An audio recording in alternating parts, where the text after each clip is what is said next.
Hi everyone, David Aragona and Mike Beer here, taking a look at the feature race on Sunday at Santa Anita. It is the Eddie Logan going the 1 mile distance for the 2-year-olds on the turf. Field of 8 runners signed on for this race, and got some talent in this field. The number 6 Artisius crossed the wire first in the Grade 3 Zuma Beach this fall at Santa Anita, was disqualified for some interference in the stretch, then disappointed in his next start against Stakes Company. So looking to get back on track here. The number 1 Sabertooth also has to be considered one of the classy runners in this race, but he is one of 2 in here who's still searching for his first career victory.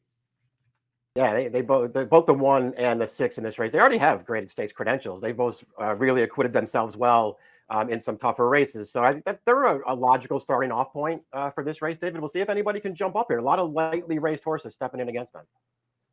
Let's take a look at the Timeform US pace projector for this Eddie Logan. And I think if they want the lead with the number 3 FOMO Joe, they'll be able to get it, because this horse showed plenty of speed going 5 furlongs on debut at Del Mar, getting right to the front end and wiring that field. So stretching all the way out to the 1 mile distance, he does figure to be in front, and we'll see how much they can ration his speed and if anybody wants to tangle with him on the lead.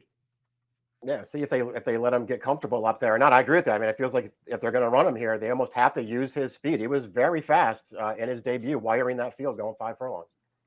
A horse who would like to see them moving a little bit up front is the number 1 Sabertooth, who does have that LP flag over his chiclet, the fastest late pace rating in the race, according to Timeform US. And that definitely tracks when you take a look at his past performances. Sabertooth is a horse that is still a maiden coming in here, but he's run well in just about every start and is unlucky to still be a maiden. He is one of those horses that was actually fouled by Artisius in the late stages of the Zuma Beaches. That runner pushed a couple of rivals out in mid-stretch, and then since then Sabertooth was closing last time out against Maiden Company when they finally dropped him back into maidens, facing some state breds that day, and just ran out of real estate at the end. Actually outrun a little bit in the final 16th by King of Dragons, so we'll get to in a little bit. He just keeps settling for these minor awards, but he's definitely good enough to hang with this field. It's just a matter of whether or not he can get over that hump and also get enough pace to close into this time. Yeah, that's the main issue with him. It just trips are really important to him because he doesn't really have a lot of speed, and he's been unlucky more than once in these stakes races that he easily could have won if things had broken a little bit differently for him in the trip department. I was a little bit disappointed in his most recent start. He ran fine in there. He was 2-5. To me, that's a race you got to win, man. He had every chance in there, and I thought he had a little bit more momentum in the stretch there than King of Dragons did, and he still managed to somehow get outfinished by that horse. Yeah, and I didn't like how disengaged he was at the beginning of the race. I mean, Umberto Rispoli was having to ride him into the clubhouse turn just to not lose position. He's just a horse who is pretty slow out of the blocks. The number 2 is King of Dragons, and we'll take a look at that maiden race that we were just discussing where Sabertooth was a closing second. King of Dragons is the horse that's on the rail and behind the leader, is going to sneak through along a tight spot on the inside right here, and Sabertooth actually gets the jump on him. He's the horse in the white cap that's closing down the center of the race course, but King of Dragons able to kick away from that foe to the wire and just kind of flat out outrun Sabertooth through the final 16th of a mile. King of Dragons had gotten an interesting trip before we picked up that replay. He was a little further back while keen in the early stages, made a mid-race move down the backstretch to get into contention, then had to wait in traffic around the far turn, got over to the rail, and was able to kick on through along the inside. He's a horse that feels like he's figuring it out with every start because he was pretty green in rank in his debut, and he's gotten a little better each time. He does have to step up against the tougher field here, but I like the way this horse is coming along. I do too. He has been a little bit difficult to ride so far, but it seems like every time they send him out there, maybe he's getting a little bit better. And if nothing else, that most recent start, it's not like he lucked into that win over Sabertooth. He beat that horse fair and square. He can get the right trip in this race, even if the 3 FOMO Joe is out there winging it on a fast pace. This horse should be within range. It feels like he's got a ton of upside. To me, he's super dangerous in here. The number 3 is that speed horse FOMO Joe, who's coming out of a debut win, going 5 furlongs at Del Mar. Really hard to gauge the quality of that field because so much of them were first-time starters coming in to that race, so don't really know what he was beating that day, but he does seem like a pretty tall, robust son of instilled regard, and I guess that gives you some confidence that he can stretch out in distance. He is bred to get a little farther than 5 furlongs, but it still is a lot to ask this horse to go from one 5 furlong race all the way out to the mile against stakes horses. Yeah, they're asking a lot of him. I did like his debut quite a bit. I thought he looked good winning that race. You're right. It was all first-time starters, all 11 of those horses making their career debuts. So who knows how strong a field it was? But if nothing else, I thought this horse ran well in there. He had good speed. He held off a challenge early on in that race, was never letting the closers get to him through the stretch. I thought he did a lot of good things in there.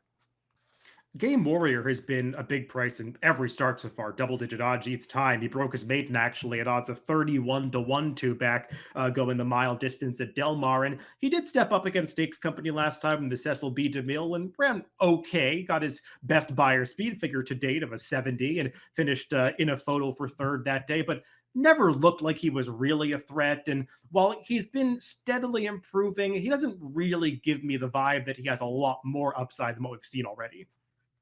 Yeah, I kind of feel the same way. I mean, he ran fine last time. That was a super slow pace, but it's not like he was, way off of it. He was in range. He had a shot to get a bigger piece of that at the end, and he just wasn't good enough. When he broke his maiden two back, he ran fine in there. But talk about a horse getting a perfect trip to win. It was this horse in that race. Yeah, he rode the rail for almost his entire trip that day. And the number 5, Cano for the win, is coming out of that exact same race. He chased home Game Warrior, and he's another one who got a ground saving trip, though he was further back in the pack and was actually rallying up the rail in the stretch. And I thought he finished pretty well. That was his turf debut. Definitely showed that he has more of an affinity for turf than he did for the dirt, but it was a relatively slow race. He's going to have to do better stepping up into Stakes Company here and still searching for his first career victory. Yeah, it seems like maybe he did improve on the turf last time. I'm not sure that necessarily makes it a good idea to run him in a stakes race now for a second turf start, but we'll see how he matches up. The number 6 is Artisius, who did cross the wire first in the first 3 starts of his career, though, as I said, taken down for disqualification and interference in the Zuma Beach 2 back. And came back last time with the Thoroughbred Aftercare Alliance, and I thought was just a little disappointing, Mike. This that we're taking a look at is the Zuma Beach, the replay of that race where he couldn't have gotten a better trip, sneaking through at the quarter pole along the inside, and seemed like he might have had this race won, but starts drifting out in the middle of this stretch, and it's even more pronounced when you see the head-on shot. He does really foul. The 2 horses do his outside, and I think a justifiable takedown this day. But like I was getting at, the Thoroughbred Aftercare Alliance, he finished off the board that day and was further back in the pack early than I would have expected, but still, I wanted to see him launch more of a run in the stretch, and he was just kind of one paced every step of the way. And I'm starting to wonder if this was a horse that was professional and prepared to run some good races over the summer, and maybe he just hasn't gone on since then. Yeah, and I do think I think you have to take that into consideration because you're right. In both the Del Mar Juvenile Turf and the Zuma Beach, boy, I mean, you can't get more perfect trips than he got in those races, and he got the job done to his credit. I'm not going to knock this horse. I guess if he wanted to be lenient on the most recent start, he did seem like a horse who was pretty badly compromised by having post 12 of 14 because his rider just decided, I'm not going to even try to go forward with him. I'm just going to take a hold of him, angle him over at the back of the pack here, and see if I can work out a trip. And it does have to be noted that Artisius is getting a huge rider upgrade to Flavien Prat in this race, but that is likely to also be built into his price.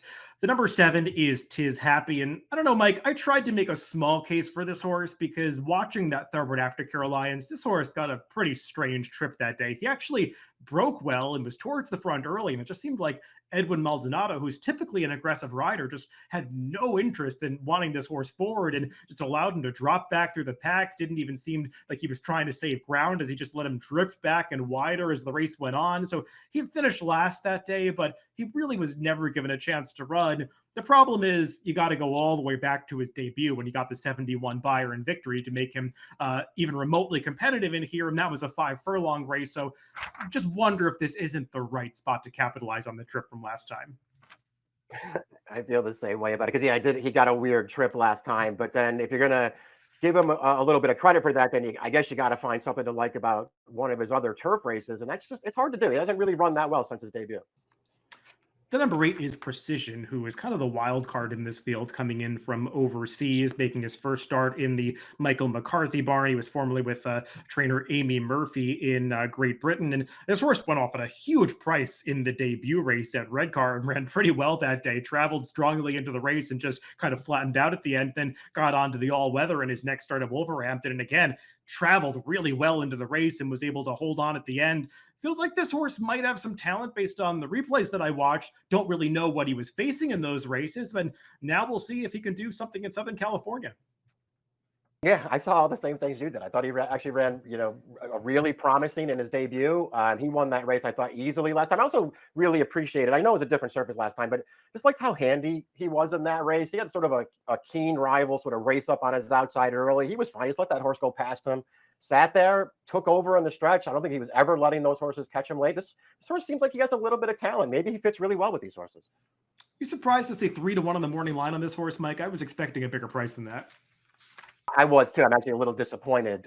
If that price is going to be right, I'll be a little disappointed. Listen, it's not like he's facing a bunch of killers in here. So I do think he fits really well. But yeah, I don't know that 3-1 is the right price for me to be taking. Let's throw up our picks for this Eddie Logan Stakes. And Mike, you are going to put the number 8 Precision on top, and maybe that low morning line will actually inflate the price a little bit and scare some people off this horse. That is what seems to happen sometimes when a line can be a little off. I'm a little concerned that Mike McCarthy doesn't have good stats with these types of horses, but I saw all the things you did in his recent races. He's a little interesting. Yeah, I'm going to take him on top of here and just hope that he doesn't take too much money in here. To be honest with you, David, when I got right down to it here, it was only the 2 and the 8 for me. They're the only 2 horses I really wanted. Yeah, and I just went with the more proven commodity in Southern California, the number 2 King of Dragons, I should say. He's just a horse that I thought has taken that step forward with each start. Thought he ran well to break the maiden last time, and didn't think this was as big of a step up in class as maybe it looked at first glance. So the number 2 King of Dragons for me, and the number 8 Precision for Mike in Sunday's feature race at Santa Anita, the Eddie Logan. Good luck if you're playing the races this weekend.